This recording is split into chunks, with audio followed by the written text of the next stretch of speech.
Bapak Ibu yang saya hormati, ada ini sangat padat kegiatan kita, ya. Setelah kemarin dengan satu demi satu sudah kita jalani, kita laksanakan. Nah, kemudian sekarang masih ada yang berikutnya lagi. Ya, yang pertama nanti ada yang Bu Deni nanti akan menyampaikan diseminasi pembelajaran yang ada hubungannya dengan tugas-tugas yang akan datang. Ya, kemudian juga sekaligus memang tugas dan tanggung jawab Bu Deni sebagai ya nanti misalnya guru penggerak. Kemudian yang berikutnya, agenda yang berikutnya, untuk diseminasi nanti saya serahkan kepada Bu Deni, ya, kemudian untuk kawan-kawan semuanya untuk yang mengikuti.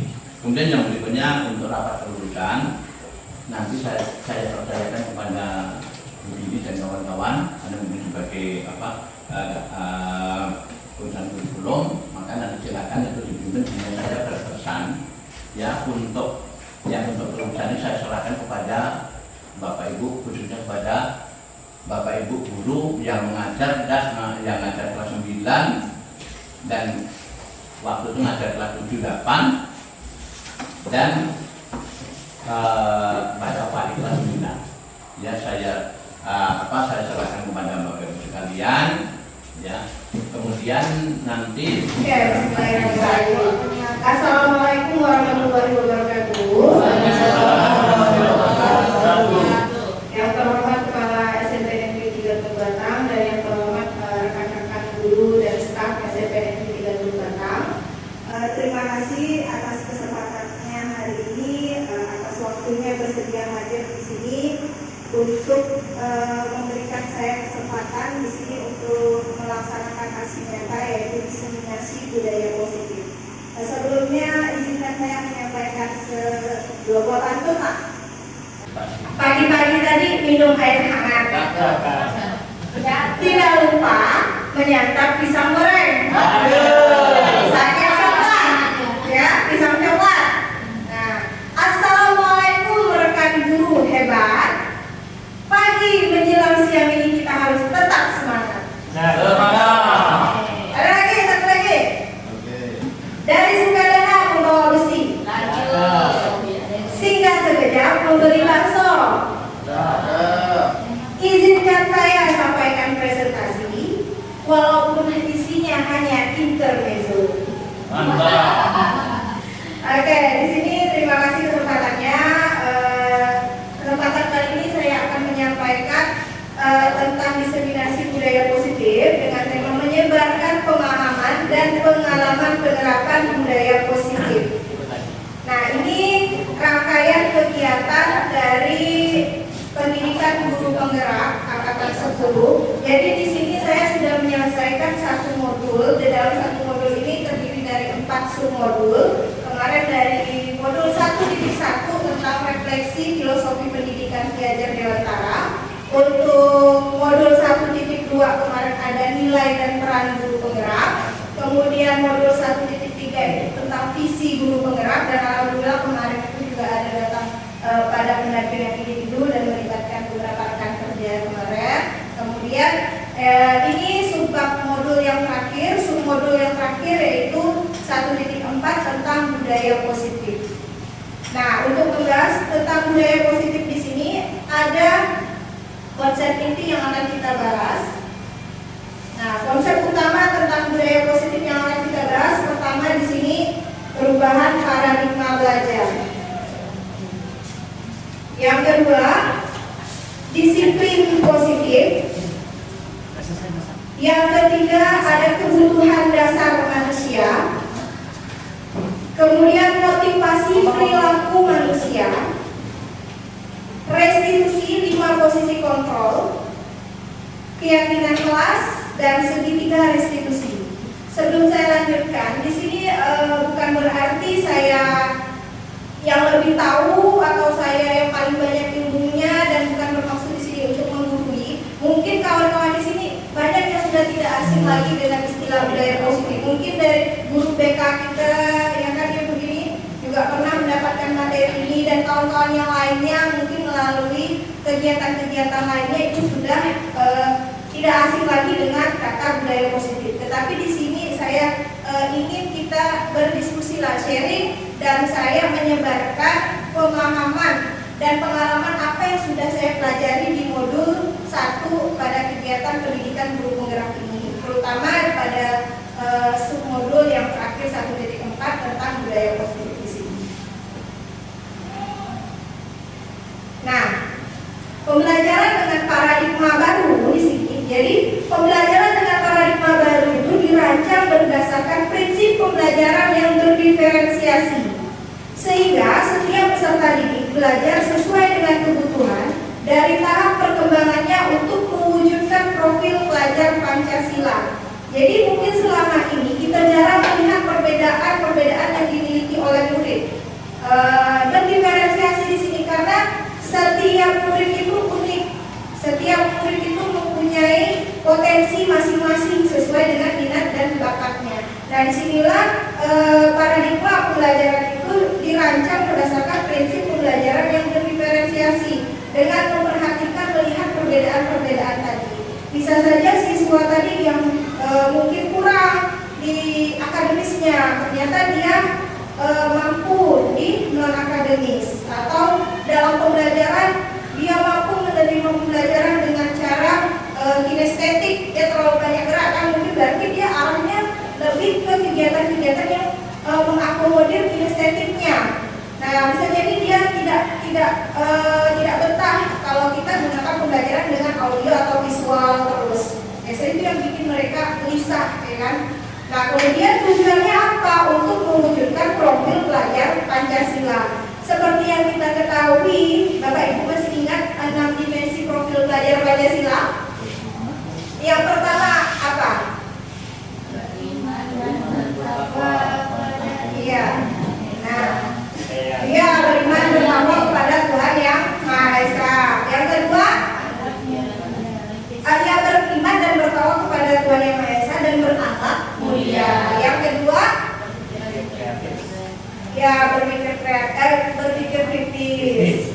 Kemudian ada lagi gotong royong, ada lagi kreatif, mandiri, dan ada berkebinekaan global.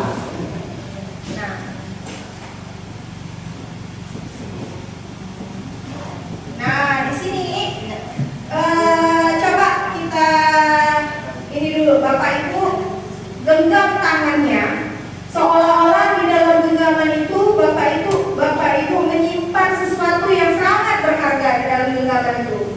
Nah, kemudian berpasangan nih dengan teman sebelahnya nih, berpasangan.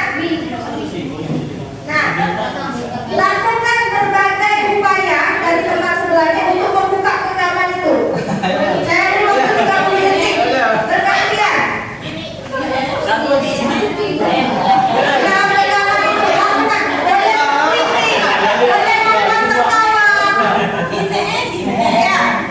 Segala upaya.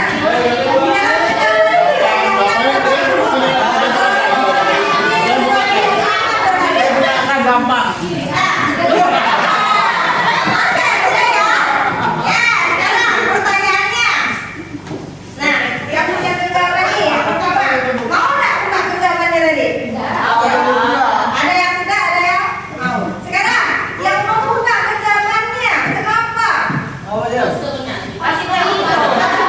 Ikhlas ya, ikhlas.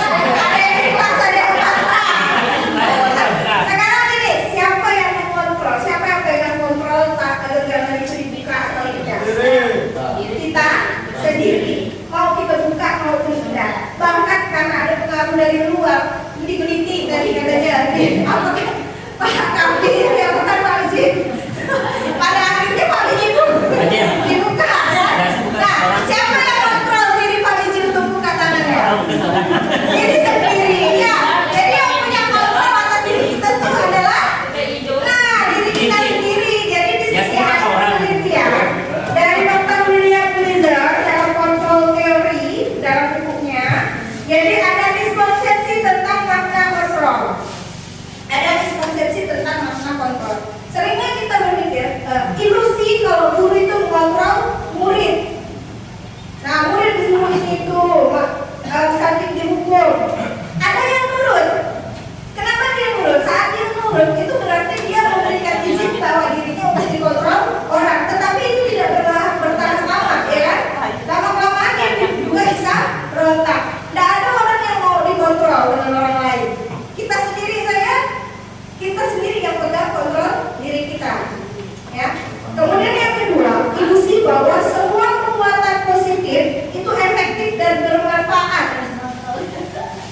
dikontrol.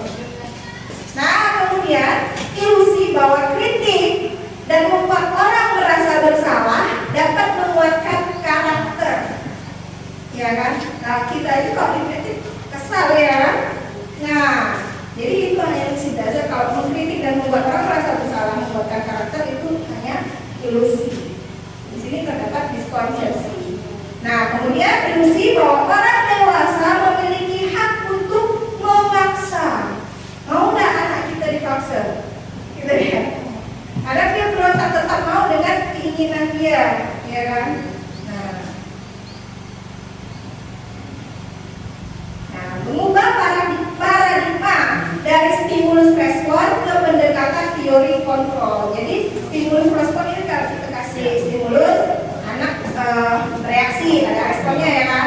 Nah, kita ubah ke pendekatan teori kontrol tadi. Nah, jadi pada stimulus respon, realitas kebutuhan kita itu sama menurut kita. Kalau berdasarkan stimulus respon, tapi kalau berdasarkan teori kontrol, realitas atau kebutuhan kita itu berbeda-beda. Jadi kebutuhan dasar manusia itu kan berbeda-beda, tidak sama semuanya. Kemudian pada stimulus respon, semua orang melihat hal yang sama. Padahal menurut teori kontrol, setiap orang itu memiliki gambaran yang berbeda-beda. Kita lihat satu benda aja dari sudut pandang yang berbeda-beda, persepsi kita bisa berbeda-beda. Kemudian pada stimulus respon, kita mencoba mengubah orang agar berpandangan sama dengan kita. Dan menurut teori kontrol, kalau kita berusaha memahami pandangan orang lain tentang dunia, jadi saling memahami. Kemudian perilaku buruk dilihat sebagai suatu kesalahan kalau menurut stimulus respon. Tetapi menurut teori kontrol, kalau semua perilaku itu memiliki tujuan. Tujuannya tadi untuk memenuhi kebutuhan dasar, karena kebutuhan kita beda-beda kan, baik itu dengan cara yang positif maupun dengan cara yang negatif. Nah, kemudian menurut stimulus respon, orang lain bisa mengontrol saya. Tapi kalau teori kontrol, hanya Anda yang bisa mengontrol diri Anda. Buktinya tadi tangan mau kita buka atau hanya kita ya kontrol. Kemudian pemaksaan ada pada saat bujukan gagal, benar nggak? Kita bujuk nih baik-baik nih. Nggak mau, nggak mau. Wah, mulai naik darah. Itu paksa, iya kan? Nah, tapi kalau ini teori kontrol, kolaborasi dan konsensus menciptakan pilihan-pilihan baru. Nah, pada stimulus respon itu model berpikirnya menang kalah. Sedangkan pada teori kontrol, model berpikirnya menang-menang, dicari solusinya, penyelesaiannya. Ya. Nah, kemudian disiplin positif. Sebelum saya lanjut, menurut Bapak Ibu, persepsi Bapak Ibu di sini, disiplin di sini, menurut persepsi Bapak Ibu itu apa? Coba.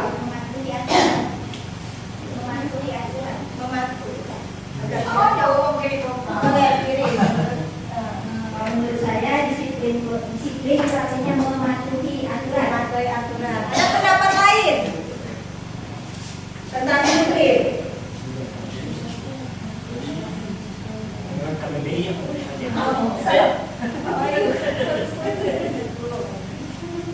Kebiasaan baik, Bu.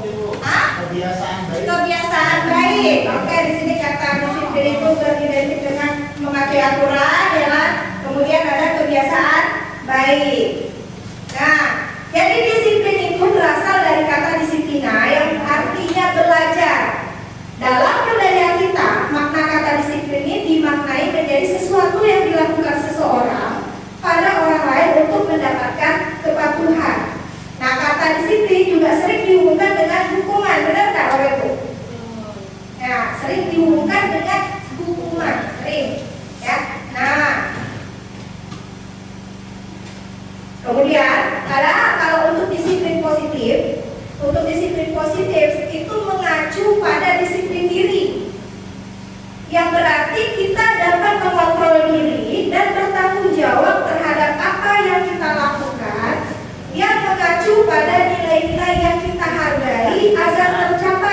dan mulia yang diinginkan. Segala tingkah laku kita itu kan punya tujuan, ya, punya nilai-nilai yang kita yakini, nilai-nilai kebajikan. Nah, jadi sebagai pendidik, tujuan kita adalah menciptakan peserta didik yang memiliki disiplin diri sehingga mereka berperilaku mengacu pada nilai-nilai kebajikan universal dan memiliki motivasi intrinsik dalam perubahan perilaku ke arah yang lebih baik. Nah, itu tugas kita sebagai pendidik gitu ya, untuk memunculkan motivasi yang berasal dari dalam dirinya sendiri agar perilakunya itu perilaku yang mengacu kebajikan, nilai-nilai kebajikan universal itu dapat bertahan lama. Makanya harus muncul motivasi intrinsik. Nah, nilai-nilai kebajikan di sini yang dimaksud dengan nilai-nilai kebajikan itu sifat-sifat positif manusia yang merupakan tujuan mulia yang ingin dicapai setiap individu. Nilai-nilai tersebut bersifat universal. Nah, artinya lintas bahasa, suku, bangsa, agama maupun latar belakang. Contohnya apa? Contoh nilai kebajikan itu banyak sekali di sekitar kita.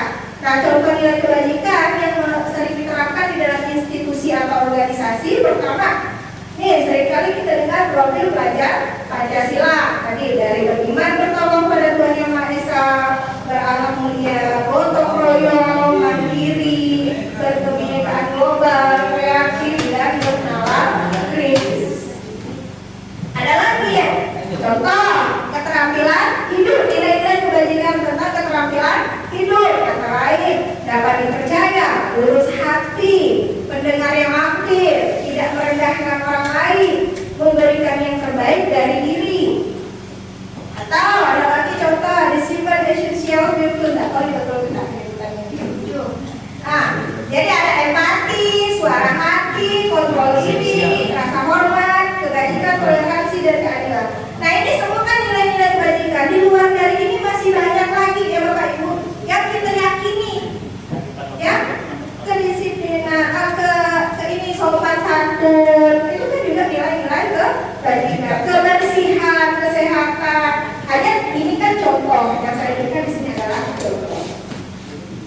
Nah, tadi berhubungan tujuan segala tindakan atau tingkah laku manusia itu kan untuk memenuhi kebutuhan dasar manusia dengan tujuan yang berbeda-beda tadi kan. Nah, kebutuhan dasar manusia itu segala tindakan yang kita lakukan memiliki tujuan tertentu dan merupakan usaha terbaik kita untuk memenuhi satu atau lebih dari satu kebutuhan dasar kita.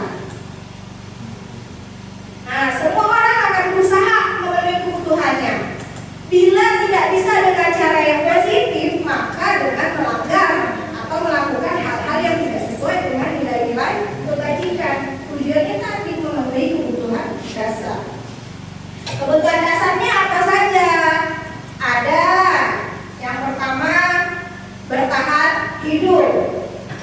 Nah, kebutuhan bertahan hidup ini seperti makanan, pakaian, tempat tinggal, keamanan, kesehatan, ya kan? Orang pasti melakukan segala cara untuk memenuhi kebutuhan bertahan hidup.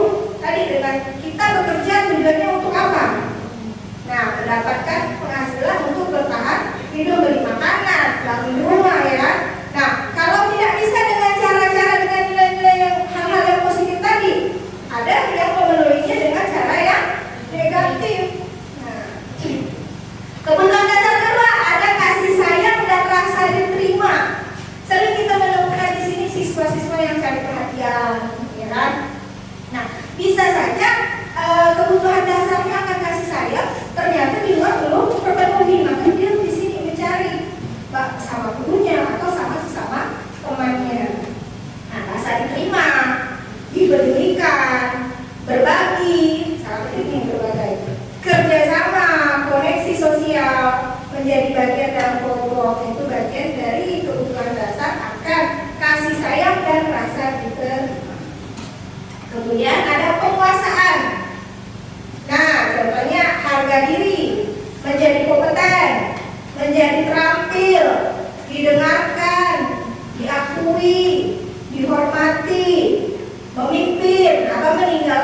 pengaruh, itu kebutuhan dasar manusia akan penguasaan.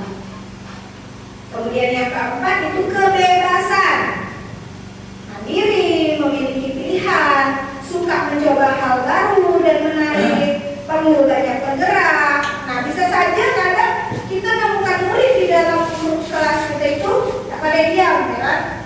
Artinya dia sedang berusaha, bisa saja dia lagi bosan atau apa, bisa saja itu tujuan cara dia untuk memenuhi kebutuhan dasar dia akan kebebasan. Nah, kemudian ada kesenangan. Nah, di sini bisa juga kesenangan, mencari kesenangan dengan bermain, tertawa, bergurau, koleksi barang. Kan ada yang memenuhi kesenangan itu dengan mengoleksi barang. Nah, motivasi perilaku manusia, ya. Jadi segala tindakan memenuhi kebutuhan dasar manusia tadi kan punya motivasi. Motivasi perilaku manusia di sini yaitu dorongan yang timbul pada diri seseorang secara sadar atau tidak sadar untuk melakukan suatu tindakan dengan tujuan tertentu. Yang bisa menjadi motivasi perilaku manusia ini misalnya satu, antara lain ya, untuk menghindari ketidaknyamanan atau hukuman. Bisa saja siswa melakukan perintah-perintah kita tadi untuk menghindari rasa ketidaknyamanan atau untuk menghindari apa sih yang akan terjadi kalau saya tidak melakukan itu. Nah, bisa saja saya dihukum ini dan itu.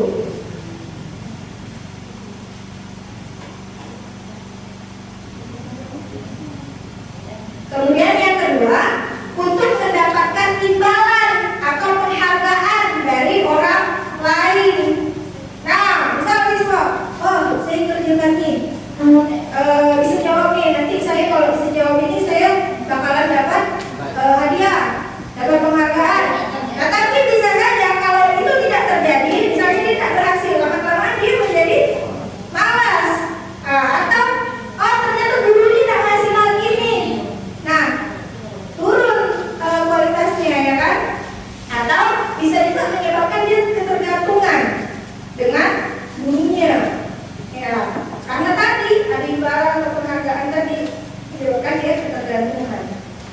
Nah, keduanya ini merupakan motivasi ekstrinsik yang berasal dari luar dirinya tadi.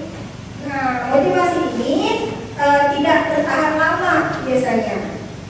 Nah, kemudian ada yang motivasi yang ketiga yaitu untuk menjadi orang yang mereka inginkan dan menghargai diri sendiri dengan nilai-nilai yang mereka percaya. Nah, inilah yang kita harapkan muncul di diri serta diri kita, di diri siswa kita, yaitu merupakan motivasi intrinsik muncul dari dalam dirinya. Nah, untuk menjadi orang seperti apa sih saya? Kalau saya melakukan ini, saya akan menjadi apa sih? Itu pertanyaan yang muncul biasa. Kalau yang pertama kan untuk menghindari ketidaknyamanan atau hubungan itu kan saya akan aku nih kalau tidak gitu. Saya bakal kalau yang kedua, wah saya kalau melakukan ini saya dapat hadiah. Kalau saya berhasil, saya dapat bintang. Kalau yang ketiga, saya akan menjadi orang seperti apa? Jadi harapan untuk dirinya, kemudian dia sesuai dengan nilai-nilai yang diyakininya. Kemudian berhubungan dengan motivasi tadi kan ada penghargaan ya. Jadi di sini ada tentang hukuman dan penghargaan. Nah, hukuman dan penghargaan di sini mengacu ke konsep disiplin dengan identitas gagal. Nah, jadi maksudnya di sini kalau hukuman itu kan pada umumnya hukuman itu bersifat menyakitkan, baik untuk fisik maupun psikis, ya kan? Kemudian menimbulkan rasa tidak nyaman, murid menjadi takut, bersifat memaksa. Nah, kemudian sistem tidak akan berjalan bila muridnya tidak takut. Sering kita ketemu ya, siswa itu tidak takut, maka sistem kita memberikan hukuman itu tidak berjalan, tak efek buat dia. Kemudian murid menjadi membenci pada peraturan. Murid juga akan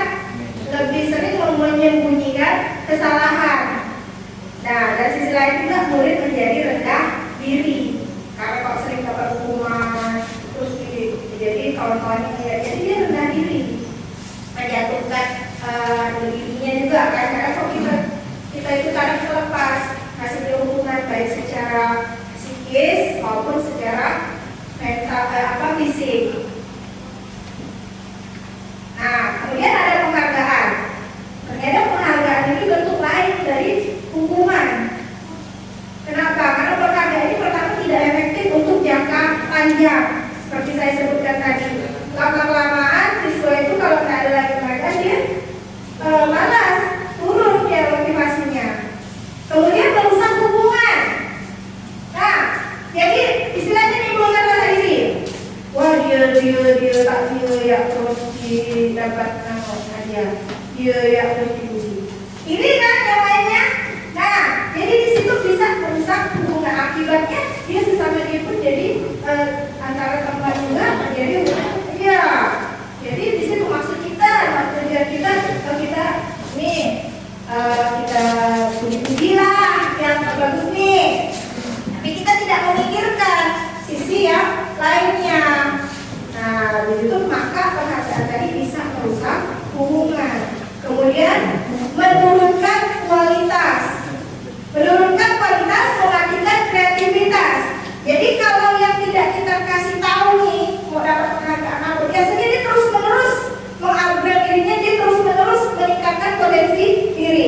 Tapi kalau yang sudah tahu ini bakal dapat penghargaan apa, kemudian dia sering mendapat penghargaan.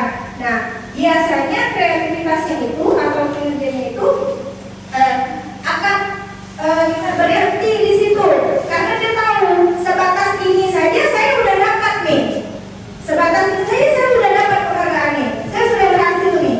Tetapi kalau yang tidak diberikan tadi, tidak diberikan penghargaan dari yang levelnya di bawah, dia terus nih memperbaiki diri, terus bahkan dia bisa melampaui tadi yang diberikan penghargaan, sehingga semakin meningkatkan kualitasnya, meningkatkan kreativitasnya.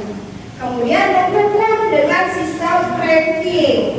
Jadi ranking ini misalnya yang ranking 2 atau bahkan ranking yang paling akhir itu akan merasa paling dihukum.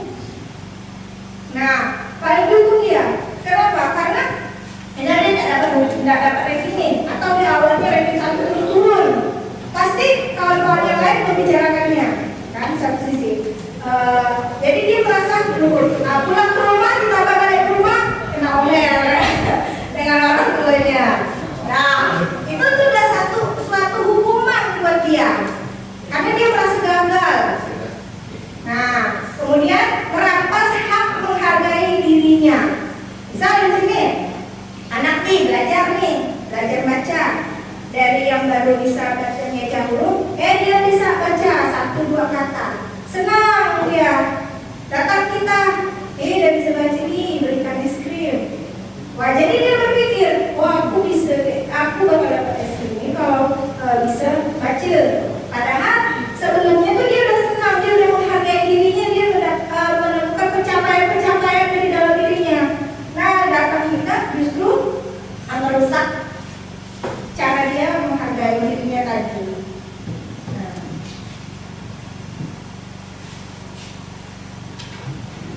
Kemudian ada konsekuensi dan restitusi. Nah, kalau konsekuensi dan restitusi itu mengiring konsep disiplin dengan identitas sukses. Nah, di sini konsekuensi itu penguatan jangka pendek. Masih konsekuensi itu penguatan yang bersifat jangka pendek. Kemudian memerlukan monitoring berkelanjutan. Jadi misalnya anak melakukan dia menumpahkan air temannya. Konsekuensinya apa? Dia harus membersihkan. Nah, kita harus memonitoring apakah itu dilakukan dengan baik atau tidak. Nah, atau dia tidak mengerjakan PR berapa kali? 3 kali. Konsekuensinya apa? Dia kehilangan waktu istirahat untuk menyelesaikannya lah. Tapi kita juga harus memonitoring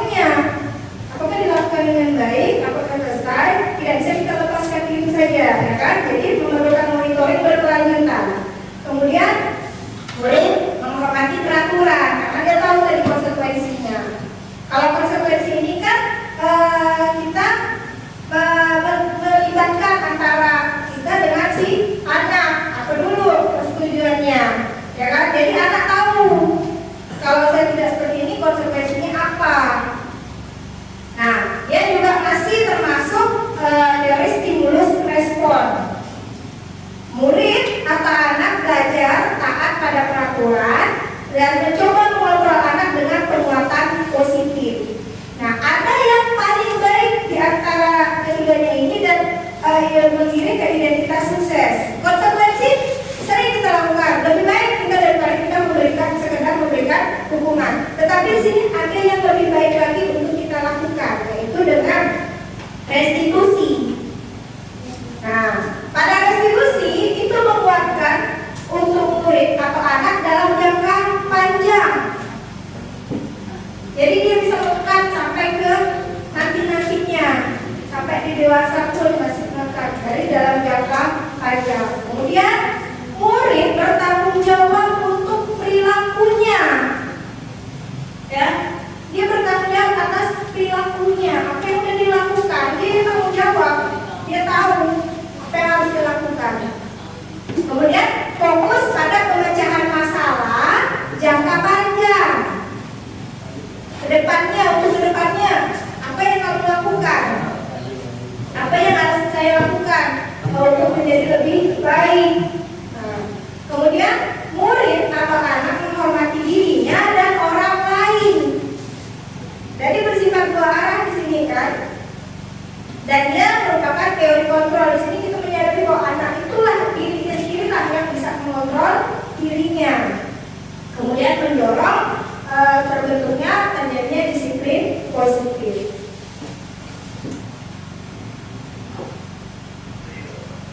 Nah, jadi di sini perbedaannya antara hukuman, konsekuensi, dan restitusi.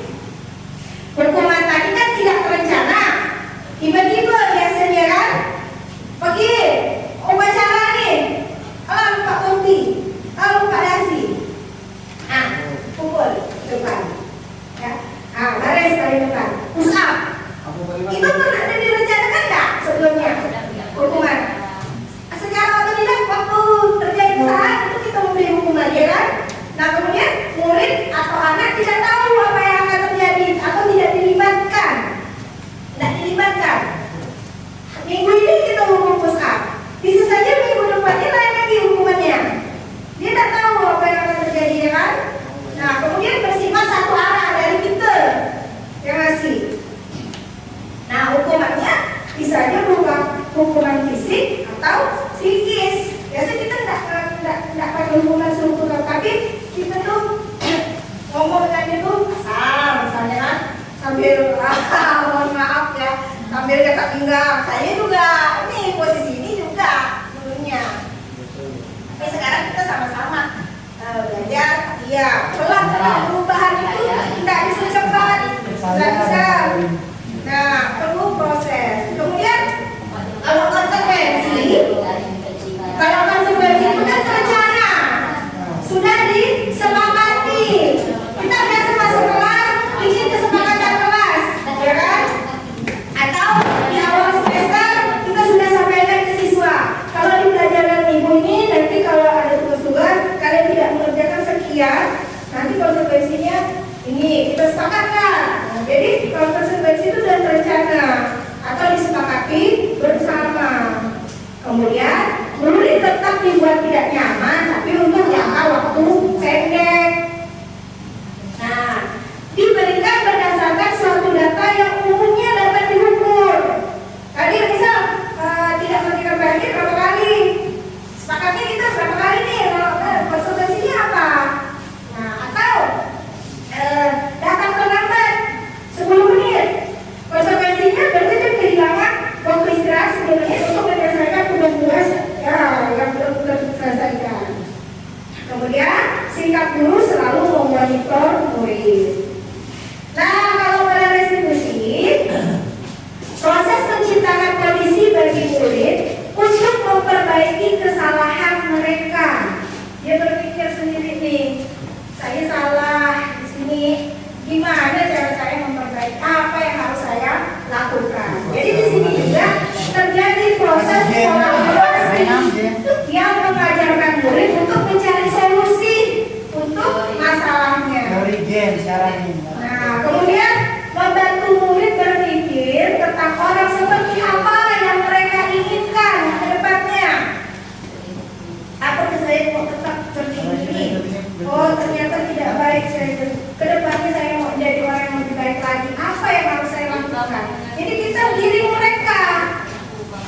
Nah, jadi kita menuntut mereka untuk menyelesaikan tadi permasalahannya sendiri, untuk memperbaiki kesalahannya, untuk mencari solusi dari permasalahannya tadi.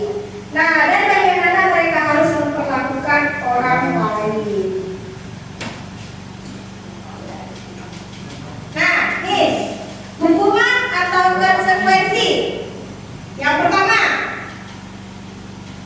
oke, lari mengelilingi lapangan sekolah 2 kali karena terlambat hadir di sekolah. Bagaimana? Hukuman atau konsekuensi? Hukuman. Lihat, ya, hukuman seperti ini ya. Lagi. Nah, menggantikan kertas tugas teman yang telah dicoret-coret. Oke, konsekuensi. Kehilangan 10 menit jam istirahat untuk mengerjakan tugas karena terlambat datang dan tertinggal pelajaran selama 10 menit. Oke, konsekuensi. Berdiri di depan kelas sambil mengangkat kaki 1 karena tidak bisa menjawab pertanyaan. Hukuman. Jelas ya Bapak Ibu ya? Insyaallah. Yes, benar semua. Nah, berhubungan dengan restitusi tadi, di sini ada 5 posisi kontrol guru. Ya, ada 5 posisi kontrol guru. 1 penghukum, kedua perempuan merasa bersalah, ketiga teman, keempat pemantau, dan yang terakhir manajer. Berada di posisi kontrol manakah kita? Kalau budinya pemantau. Budinya pemantau. Jadi, Yes. kakak teman. Dan lagi. Nah ya, jadi Saya semuanya masuk. semuanya, tadi kan semuanya. Merasa bersalah. Jadi kalau di satu sisi dia teman, pemantau. Nah ya sebenarnya Bagaimana satu penghukum?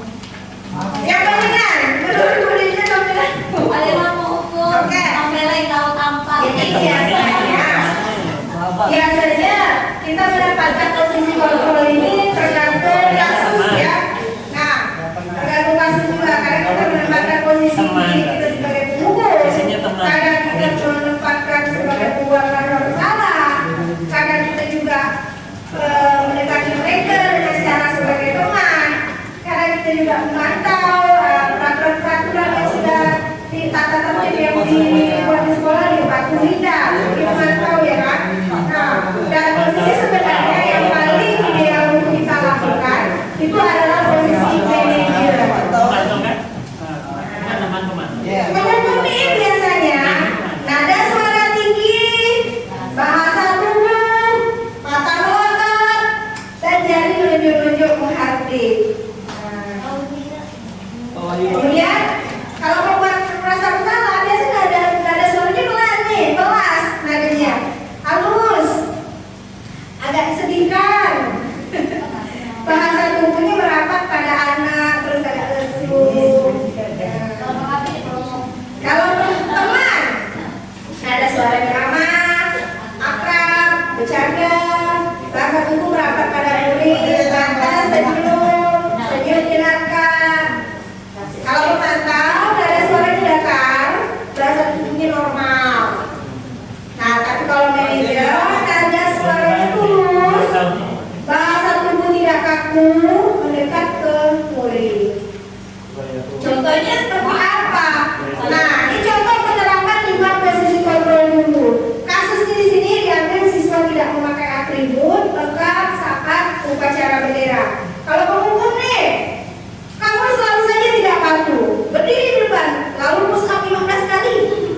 bagaimana kamu memperbaiki kesalahanmu? Ini bapak. Jadi kita suruh dia sendiri cari mikir nih solusinya.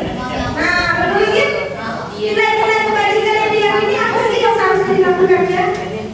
Caranya gimana sih?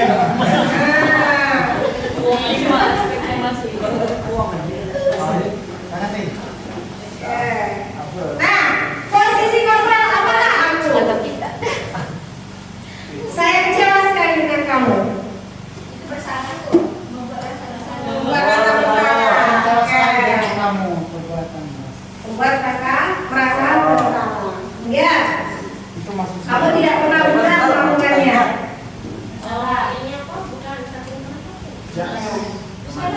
Pemantau. Pemantau. Kamu tidak pernah benar melakukannya. Manajer. Kamu hukum ya. Kita langsung baca sekian lah. Tak pernah dengar ya.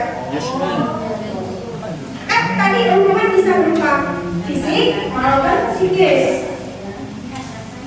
Udah ketahuan jawabannya. Ayolah lakukan demi ibu ya. Maka apa rencana kamu dengan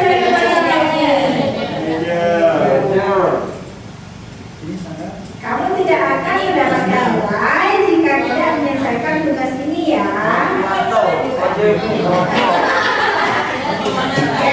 Pemantau. Nah, jadi berhubungan dengan tadi kita kadang kelas itu membuat suatu keyakinan kelas. Berhubungan dengan nilai-nilai keyakinan apa sih nilai-nilai kebajikan apa yang mereka yakini. Jadi kita buat dengan membuat keyakinan kelas. Nah, mengapa keyakinan kelas bukan peraturan kelas? Nah, satu, mengapa kita memiliki peraturan tentang penggunaan helm pada saat mengendarai kendaraan roda 2 atau motor? Demi keselamatan. Oke. Dua, mengapa kita memiliki peraturan tentang penggunaan masker dan cuci tangan setiap saat? Oke, ada keselamatan, ada kesehatan. Itu nilai-nilai yang kita yakini kan.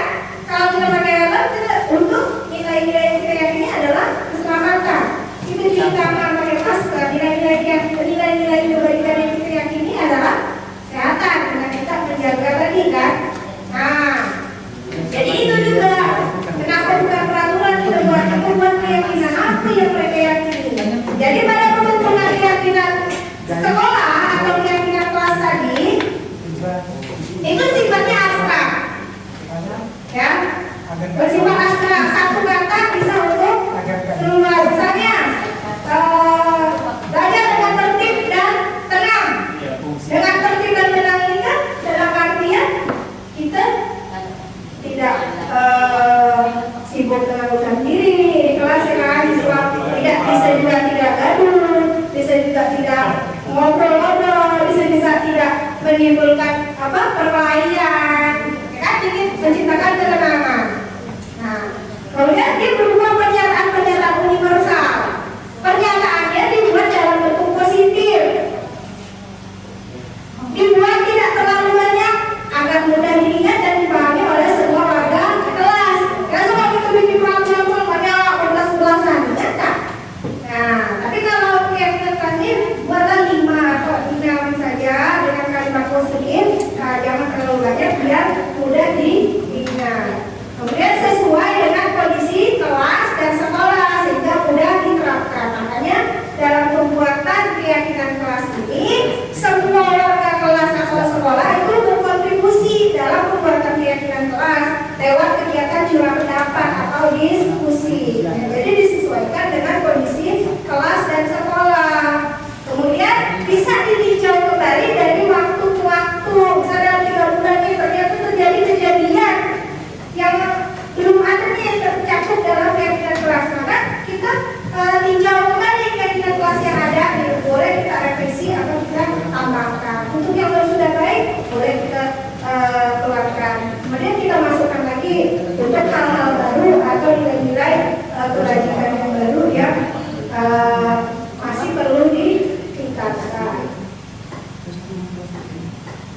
Nah, ini contoh pembentukan keyakinan kelas yang saya buat. Yang tahap pertama kan melakukan diskusi dengan warga kelas, dengan siswa. Setelah diskusi, perumusan nilai-nilai keyakinan kelas, kemudian disepakati bersama. Keyakinan kelasnya yang pertama ada yang tepat waktu, kemudian menghargai guru dan teman. Menghargai guru dan teman ini bisa saja saat pembelajaran, bisa saja saat di luar pun dia berlaku. Kemudian selalu menerapkan senyum, sapa, salam, sopan dan santun, belajar dengan tenang dan tertib, menjaga kebersihan diri, kelas dan sekolah.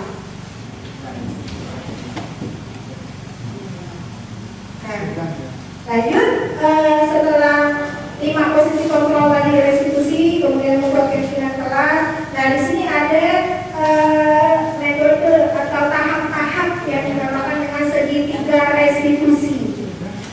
Jadi segitiga restitusi ini suatu proses dialog yang dijalankan guru atau orang tua agar dapat menghasilkan murid yang mandiri dan bertanggung jawab. Nah, tahapannya untuk segitiga restitusi, yang pertama menstabilkan identitas. Tahap yang kedua, validasi tindakan yang salah. Dan tahap yang ketiga, menanyakan keyakinan. Segitiga restitusi ini dapat kita gunakan dengan posisi kita sebagai manajer, memposisikan diri sebagai manajer. Kita gunakan dalam menangani kasus-kasus atau tindakan-tindakan yang dilakukan oleh siswa atau ke anak kita juga dengan menerapkan segitiga restitusi.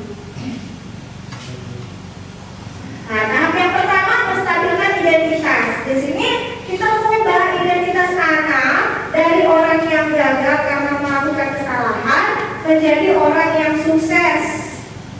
Biasanya kata-kata yang kita ucapkan di sini pada tahap menstabilkan identitas, berbuat salah itu tidak apa-apa. Tidak ada manusia yang sempurna. Ibu atau bapak juga pernah melakukan kesalahan seperti itu. Atau ibu atau bapak tidak mencari siapa yang salah, tapi ibu atau bapak di sini ingin mencari solusi dari permasalahan ini. Kamu berhak merasa begitu. Jadi anak ini salah, tapi kita stabilkan dulu identitasnya. Jangan langsung kita judge salah gini. Tapi kita tenangkan dulu, ya, stabilkan dulu buat dia mengubah identitasnya dari orang yang merasa gagal tadi karena melakukan kesalahan menjadi yang sukses. Kemudian tahap yang kedua yaitu validasi tindakan yang salah. Guru hendaklah memahami bahwa setiap tindakan yang dilakukan murid adalah untuk memenuhi kebutuhan dasar, sehingga berdasarkan tindakan murid tadi berbuat kesalahan. Jadi kan murid-murid di sini banyak, berbagai macam modelnya kan, dan berbagai kebutuhan yang harus dipenuhi. Ada yang butuhnya dia kurangnya pada kasih sayang, ada yang memenuhi kebutuhannya pada kesenangan, atau sering gabung rumahnya, atau sering ngobrol ketawa, ya kan? Ada yang ingin memenuhi kebutuhannya pada kebebasan. Nah, lebih senang nih kalau kasih belajar virtual. Nah, betul. Jadi nyaman lagi belajar. Nah, biasanya kata-kata yang diucapkan pada saat ini, padahal kamu bisa melakukan yang lebih buruk dari ini ya. Kamu pasti punya alasan kenapa melakukan hal itu. Kamu patut bangga pada dirimu karena telah melindungi sesuatu yang penting bagimu. Nah, kamu boleh mempertahankan sikap itu, tapi kamu harus menambahkan sikap yang baru. Dia tahu salah, ya. Tapi kita tanya dulu, kenapa? Alasannya apa? Nah, dan tahap yang ketiga, menanyakan keyakinan. Ketika identitas sukses telah tercapai dan tingkah laku yang salah tadi telah divalidasi, maka anak akan siap dihubungkan dengan nilai-nilai yang dia percaya dan berpindah menjadi yang dia inginkan. Nah, di sini biasanya kata-kata yang diucapkan, kalimat yang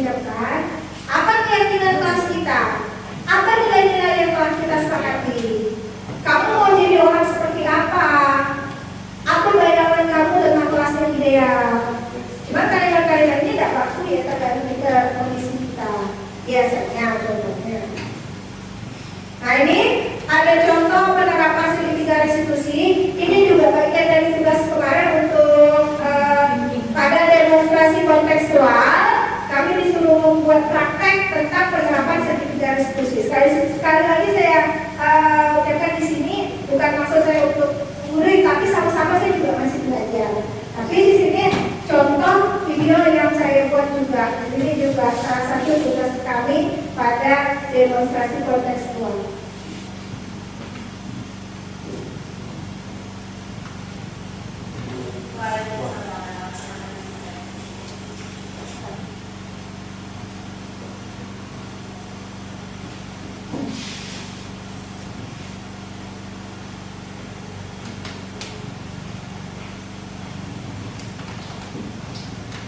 Waalaikumsalam, silakan duduk Radit.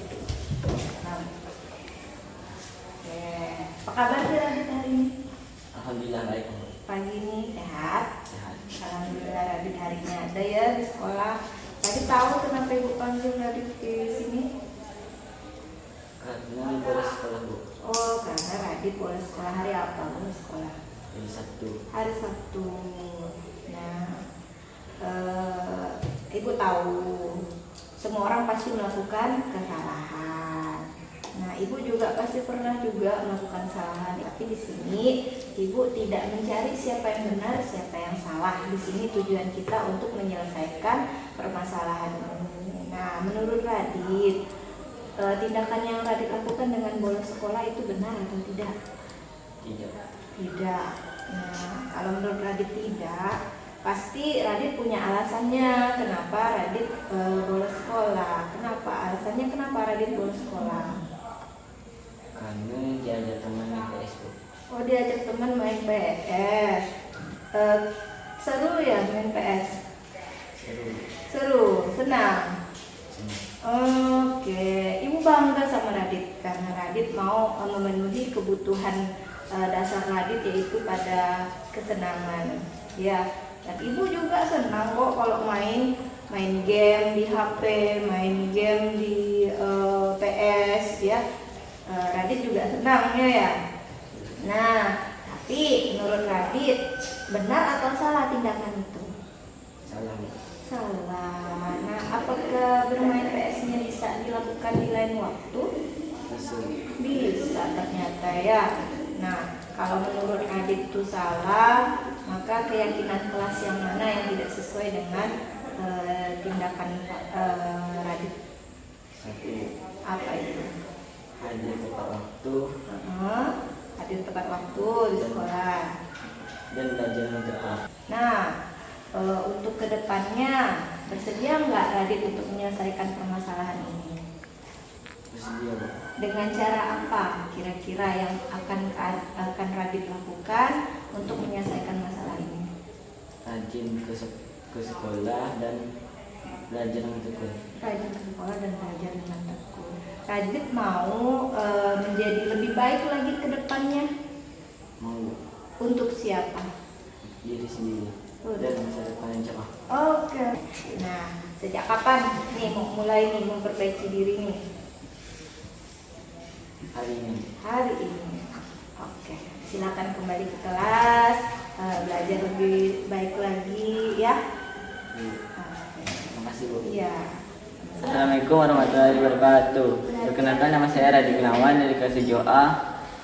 Saya merasa senang karena diajak Bu Reni untuk berdiskusi menyelesaikan masalah dari tindakan yang saya lakukan.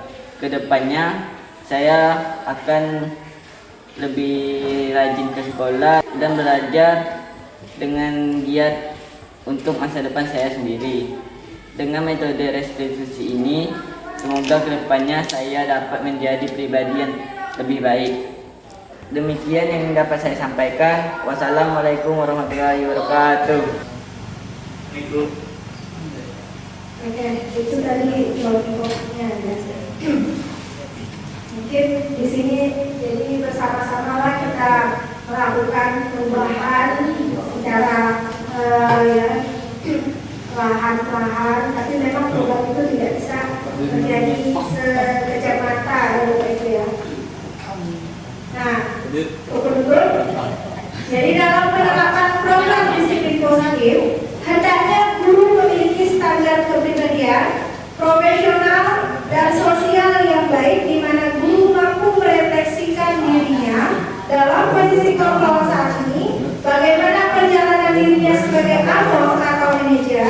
yang menuntun murid-muridnya menjadi insan yang mandiri, merdeka, dan bertanggung jawab. Ini kutipan dari Standar Nasional ini. Mungkin selanjutnya ada tanggapan, saran, atau pertanyaan dari Bapak Ibu, boleh silakan sebelum saya akhiri presentasinya. Barangkali ada yang memang saran atau ada yang ingin kita diskusikan lagi di sini. Silakan. Karena itu berlawanan dengan saya semua ngomong. Cara. Nah, belum sebaik mana saya. Menurut kalian gimana ini? Untuk mengakhiri presentasi ini, izinkan saya berpantun satu lagi. Ada duit banyak teman. Lebaran haji berkebutuhan. Terima kasih bersedia menyimak. Semoga presentasi ini membawa manfaat.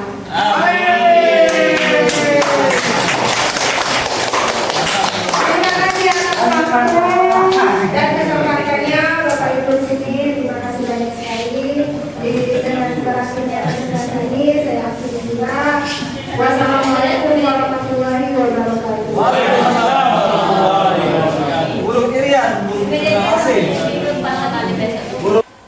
Assalamualaikum warahmatullahi wabarakatuh. Saya Neneng Trianti, salah satu guru di SMP Negeri 3 Celuk Batang. Berdasarkan diseminasi yang telah disampaikan oleh rekan saya, Bu Renia Priwahyuni, mengenai pemahaman dan pengalaman budaya positif di sekolah, saya merasa mendapatkan ilmu baru dari penyampaian materi kemarin. Perasaan saya sangat senang karena dari ilmu itu saya bisa menerapkan budaya positif ke depannya pada pembelajaran kita di sekolah. Pembelajaran yang dapat saya ambil dari materi yang disampaikan oleh rekan saya kemarin, yaitu masalah penerapan disiplin positif, kemudian tentang kontrol guru, dan penerapan segitiga restitusi. Kedepannya, berdasarkan materi yang telah saya terima dari rekan saya akan berusaha untuk menerapkan paradigma baru ini dengan menerapkan segitiga restitusi pada penanganan masalah-masalah atau kasus-kasus siswa di sekolah. Demikian yang dapat saya sampaikan. Terima kasih. Wassalamualaikum warahmatullahi wabarakatuh.